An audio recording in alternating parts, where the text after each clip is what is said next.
வணக்கம், welcome to Netra Thread Arts. இன்றைக்கி நம்ம சேனலில் என்ன பார்க்க போகிறோம்னு பார்த்திங்கன்னா, இந்த மாதிரி ஒரு சானிடைசர் ஹோல்டர் தாங்க பார்க்க போகிறோம். இப்போ இருக்க சிச்சுவேஷனில் நம்ம சானிடைசர் இல்லாமல் வெளியில் போகிறதே இல்லை. ஸோ நம்ம அந்த சானிடைசரை சும்மா கவர் இல்லாமல் வச்சுருந்தோம்னா நம்ம பேக்கெட்டில் வச்சுருந்து எடுக்கிறதுக்குலாம் ரொம்ப கஷ்டமாக இருக்கும். ஸோ இந்த மாதிரி ஒரு ஹோல்டர் செஞ்சு நீங்கள் ஹேண்ட்பேக்கில் வெளியில் ஹேங் பண்ணிக்கலாம். இல்லை அப்படின்னா நீங்கள் உங்கள் கீஸ்லாம் வச்சுருப்பீங்களா, அதில் கூட ஹேங் பண்ணிட்டீங்கன்னா உங்களுக்கு யூஸ் பண்ணுறதுக்கு ரொம்ப ஈஸியாக இருக்குங்க. இது ரொம்ப ஈஸி தான். இது எப்படி பண்ணுறதுங்க இப்போ நம்ம வீடியோக்குள்ளே போய் பார்க்கலாம். நான் வந்து டெட்டால் எடுத்திருக்கேங்க. ஸோ நான் இந்த இதுக்கு தான் எப்படி கவர் பண்ணுறதுன்னு நான் சொல்ல போகிறேன். இதே மாதிரி நீங்கள் என்ன பாட்டில் யூஸ் பண்ணுறீங்களோ அதுக்கு தகுந்த மாதிரி போட்டுக்கோங்க. இதே மாதிரி கவர் எல்லா பாட்டிலுக்கும் செட் ஆகாதுங்க. இப்போ நம்ம வாங்க வீடியோக்குள்ளே போகலாம். அதுக்கு முன்னாடி நம்ம சேனலை இப்போ தான் ஃபஸ்ட் டைம் பார்க்குறீங்க அப்படின்னா கீழே இருக்க சப்ஸ்கிரைப் பட்டனை சப்ஸ்கிரைப் பண்ணிக்கோங்க. கூடவே இருக்கிற பெல் ஐக்கானையும் கிளிக் பண்ணிக்கோங்க. அப்போ தான் நான் என்ன வீடியோ போட்டாலும் நீங்கள் மிஸ் பண்ணாமல் பார்க்கலாம். நான் வந்து 3.5 mm ஹூக் எடுத்திருக்கேங்க. ப்ளஸ் ஒரு ப்ளூ கலர் யான் எடுத்திருக்கேன். இப்போ நம்ம இந்த ஹோல்டர் எப்படி பண்ணுறதுன்னு பார்க்கலாம். ஃபஸ்ட்டு நான் வந்து ஸ்லிப் நாட் போட்டுக்கிறேங்க.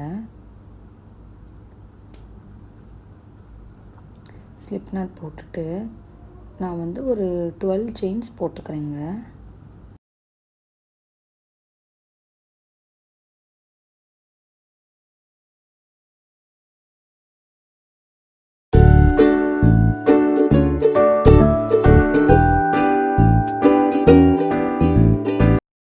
இப்போ நான் 12 செயின்ஸ் போட்டுட்டேன். இப்போ நீங்கள் வந்து எந்த பாட்டிலுக்கு கவர் பண்ணுறீங்களோ அதோட இந்த இடத்துல வந்து வச்சு பாருங்கள். இப்போ பாருங்கள், எனக்கு அந்த 12 செயின்ஸே கரெக்டாக இருக்கா. ஸோ நான் 12ஓடு ஸ்டாப் பண்ணியிருக்கேன். நீங்கள் உங்களோட பாட்டிலோட அகலம் வந்து அதிகமாக இருந்துச்சு அப்படின்னா நீங்கள் இன்னும் கொஞ்சம் செயின்ஸ் போட்டுக்கோங்க. போட்டுட்டு ஃபஸ்ட்டாக போட்ட செயின்ஸ் இருக்குல்ல, அதில் போய்ட்டு நான் வந்து ஸ்லிப் ஸ்டிச் பண்ணுறேன்.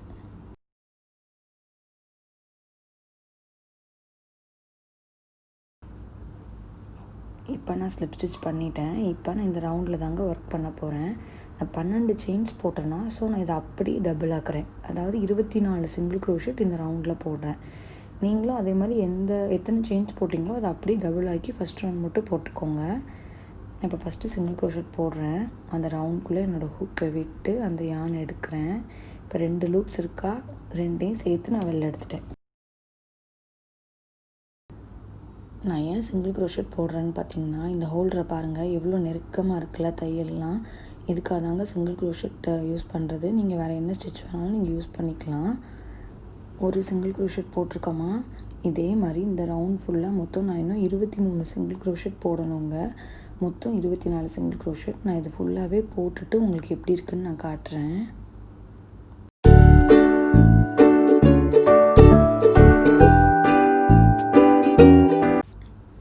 இப்போ பாருங்கள், நான் வந்து முடிச்சிட்டேன்.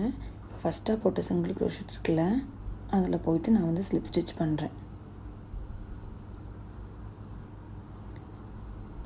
இப்போ அடுத்த ரவுண்ட் பண்ண என்ன பண்ணணும்னு பார்த்தீங்கன்னா, ஒரு செயின் போட்டு ஸ்டார்ட் பண்ணுங்க. ஒரு செயின் போட்டு இந்த தெரியுதுல செயின்ஸு, அது மேலே ஃபுல்லாக ஒவ்வொரு சிங்கிள் க்ரோஷெட் போடணுங்க. அப்போ மொத்தம் 24 சிங்கிள் க்ரோஷெட் கிடைக்குமா. நான் இந்த ரவுண்டு ஃபுல்லாக போட்டு உங்களுக்கு எப்படி இருக்குன்னு நான் காட்டுறேன். இப்போ பாருங்கள், ஃபஸ்ட்டாக போட்ட சிங்கிள் க்ரோஷெட் இருக்குல்ல, அதில் போயிட்டு நான் வந்து ஸ்லிப் ஸ்டிச் பண்ணுறேன். இப்போ அடுத்த ரவுண்ட் ஸ்டார்ட் பண்ணால் ஒரு செயின் போட்டு ஸ்டார்ட் பண்ணிக்கோங்க. இப்போ நான் என்ன பண்ண போகிறேன்னு பார்த்தீங்கன்னா, இந்த ரவுண்ட் ஃபுல்லாகவே நான் சிங்கிள் க்ரோஷெட் போடுறேங்க. போட்டுட்டு ஃபைனலாக வந்து ஸ்லிப் ஸ்டிச் பண்ணி தானே அடுத்த ரவுண்ட் ஸ்டார்ட் பண்ணுவோம். நீங்கள் அந்த மாதிரி பண்ணிங்கன்னா உங்களுக்கு ரொம்ப டைம் எடுக்கும். ஸோ நீங்கள் வந்து ஸ்லிப் ஸ்டிச் பண்ணாமல் அப்படியே தொடர்ந்து சிங்கிள் க்ரோஷெட் போட்டுகிட்டே வந்துடுங்க. ஓகேங்களா, நான் சொல்கிறது புரியுதா?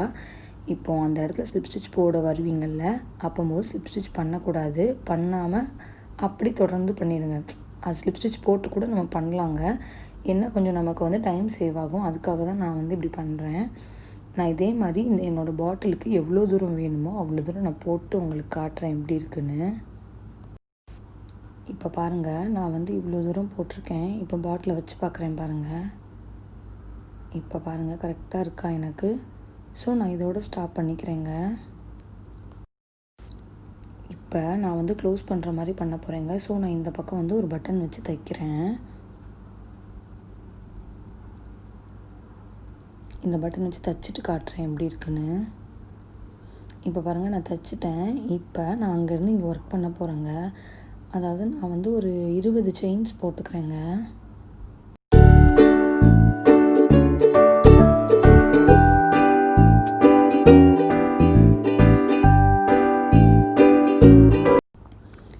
இப்போ பாருங்கள், நான் வந்து 20 செயின்ஸ் போட்டுட்டேன். இப்போ நான் என்ன பண்ண போகிறேன்னு பார்த்தீங்கன்னா, ஒரு 3 செயின்ஸ் விட்டுட்டு 4th செயினில் நான் வந்து சிங்கிள் க்ரோஷெட் பண்ண ஆரம்பிக்கிறேங்க. ஏன்னா எனக்கு எதுக்கு நான் 3 செயின்ஸ் விடுறேன்னா, அதுதான் அந்த பட்டனை க்ளோஸ் பண்ணுறதுக்கு கரெக்டாக இருக்குங்க எனக்கு. இப்போ நான் ஒரு 3 செயின் விட்டுட்டு 4வது செயின்லேருந்து சிங்கிள் க்ரோஷெட் போடுறேன்.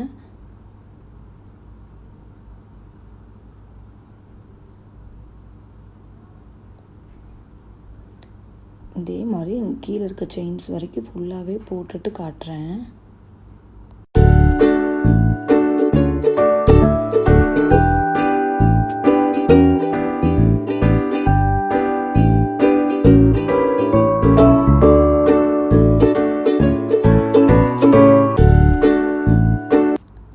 இப்போ பாருங்கள், நான் வந்து போட்டுட்டேன். இப்போ என்ன பண்ண போகிறேன்னா, அந்த செயினில் போயிட்டு நான் வந்து ஸ்லிப் ஸ்டிச் பண்ணிடுறேன். பண்ணிட்டு அப்படியே திருப்பிக்கோங்க. திருப்பிட்டு இப்போ அந்த செயின்ஸ் தெரியுதுல, அதில் தான் ஒர்க் பண்ண போகிறோம். அப்படியே நான் சிங்கிள் க்ரோஷெட் போட்டு போகிறேன். மறுபடியும் லாஸ்ட் வரைக்கும் நான் சிங்கிள் க்ரோஷெட் தாங்க போடுறேன். போட்டு காட்டுறேன் பாருங்கள்.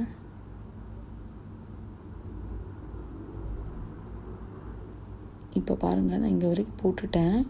இது வந்து நம்ம 3 செயின் ஸ்கிப் பண்ணோம்ல, அதுதான் அந்த ஸ்பேஸில் போயிட்டு நான் வந்து ஸ்லிப் ஸ்டிச் பண்ணிடுறேன். இப்போது அவ்வளோதான். இப்போ ஒரு செயின் போட்டு கட் பண்ணிக்கோங்க. அவ்வளோதாங்க. இப்போ பாருங்கள், அதை நான் க்ளோஸ் பண்ணி காட்டுறேன்.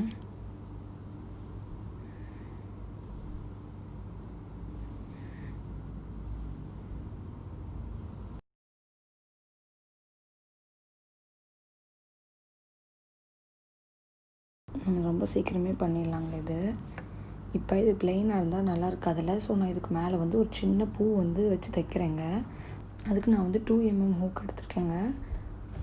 ஒரு பிங்க் கலர் யான் எடுத்திருக்கேன். ஃபஸ்ட்டு நான் வந்து மேஜிக் ரிங் பண்ணிக்கிறேன். என்னோடய விரல் சுற்றி நூல் எடுத்துகிட்டு 2 நூல் இருக்கா, அதில் செகண்ட் ஒன்று ஃபஸ்ட் ஒனுக்கு அடியில் போயிட்டு எடுத்துகிட்டு வரணும். இப்போ நான் ஒரு 3 செயின்ஸ் போட்டுக்கிறேங்க. எதுக்காக இந்த 3 செயின்ஸ்னால், ஒரு டபுள் க்ரோஷெட். இப்போ ஒரு டபுள் க்ரோஷெட் போட்டாச்சு. இப்போ நான் 3 டபுள் க்ரோஷெட் இந்த ரவுண்டுக்குள்ளே போடுறேங்க.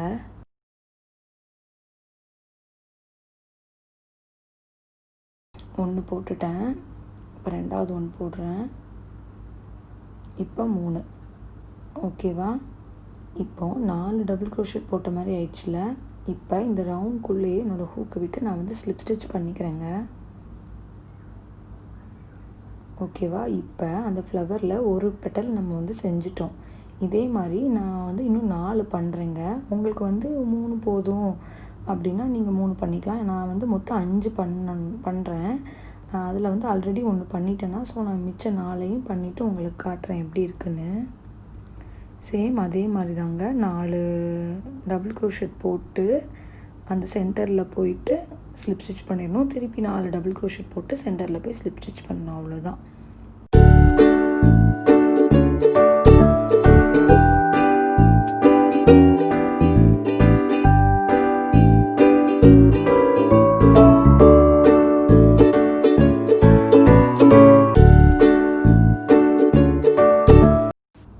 இப்போ பாருங்கள், நான் வந்து பண்ணிட்டேன்.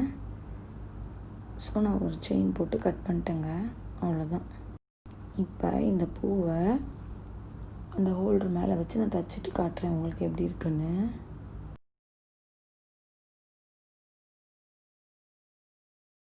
இப்போ பாருங்கள், நான் வந்து தைச்சிட்டேன். அழகாக இருக்குல்ல.